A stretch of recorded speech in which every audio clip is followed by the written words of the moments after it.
Halo, assalamualaikum warahmatullahi wabarakatuh. Halo teman-teman, di sini saya akan menjelaskan etika pengembangan diri.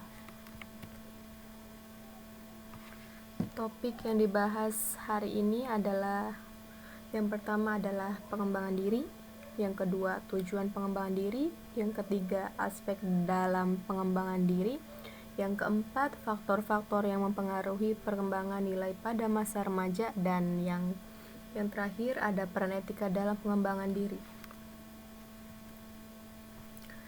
Perkenalkan, nama saya Nuraini Fauzia Dewi, mahasiswa IKMI Rizkina Bekasi dari jurusan Teknik Komputer angkatan 42. Dan di sini saya akan mempresentasikan. Dan langsung saja saya akan memulai pengembangan diri. Pengembangan diri adalah proses pembentukan dan perwujudan dari yang kebiasaannya jelek menjadi kebiasaan yang lebih baik. Lebih lengkapnya, mungkin bisa seperti ini, yaitu proses yang dilakukan mewujudkan dirinya menjadi yang terbaik berdasarkan potensi, kemampuan di semua bidang sehingga berdampak manfaat buat banyak orang.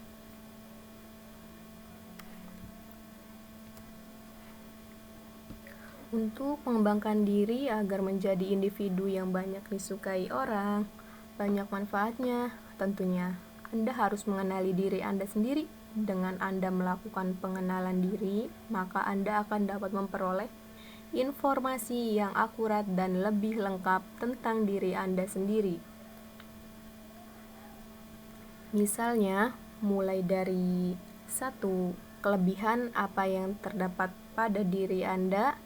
Dan yang kedua, kekurangan apa yang terdapat pada diri Anda. Yang ketiga, kebutuhan apa yang harus terpenuhi. Yang keempat, keunikan apa yang Anda miliki.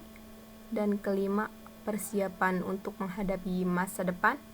Dan yang keenam, penyempurnaan secara kontinu dalam melakukan pengembangan dengan melibatkan semua unsur dan potensi.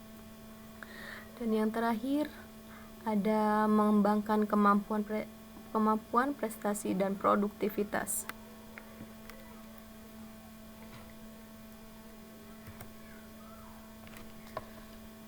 Dan yang kedua, ada tujuan pengembangan diri, memberikan kesempatan pada siswa untuk mengembangkan dan mengekspresikan diri sesuai kebutuhan, potensi, bakat, kondisi, dan minat.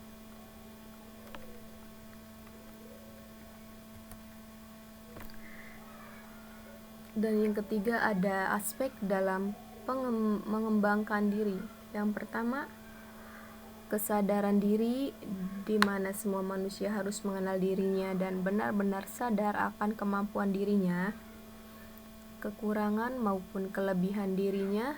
Semua orang harus mengintrospeksi diri agar mengetahui secara pasti akan kemampuan dan ketidakmampuan diri.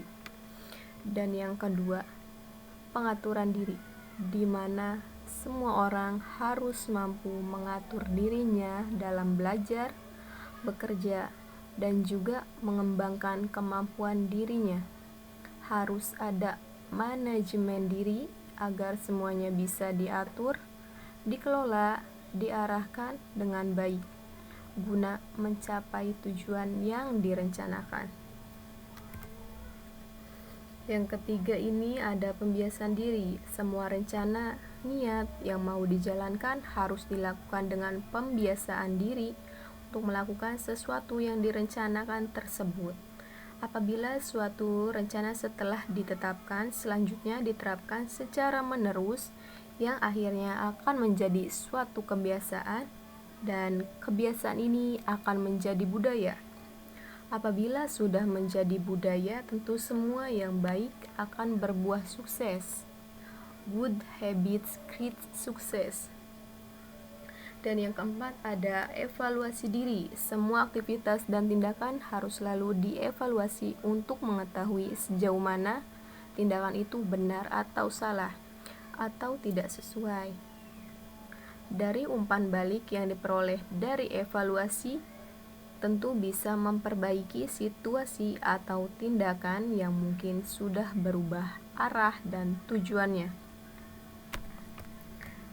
Dan yang keempat, ada faktor-faktor yang mempengaruhi perkembangan nilai pada masa remaja. Yang pertama ada diri sendiri, yang kedua teman atau orang terdekat, ketiga pergaulan, keempat teknologi, dan kelima lingkungan atau masyarakat. Dan yang terakhir, peran etika dalam pengembangan diri. Etika berperan dalam pengembangan diri seseorang. Pengembangan diri adalah organisasi dinamis dalam diri individu sebagai sistem psiko atau fisik yang menentukan caranya yang unik dalam menyesuaikan diri terhadap lingkungannya. Kata kunci dari pengertian pengembangan diri adalah penyesuaian diri. Schneider 1964 mengartikan penyesuaian diri sebagai suatu proses respon individu baik yang bersifat behavioral maupun mental dalam upaya mengatasi kebutuhan-kebutuhan dari dalam diri. Ketegangan emosional, frustasi, dan konflik serta memelihara keseimbangan antara pemenuhan kebutuhan tersebut dengan tuntutan atau norma lingkungan. Sedangkan yang dimaksud dengan unik bahwa kualitas perilaku itu khas sehingga dapat dibedakan antara individu satu dengan individu lainnya. Oke, sekian dari saya, Nuraini Fauziah Dewi. Assalamualaikum warahmatullahi wabarakatuh. Salam sejahtera.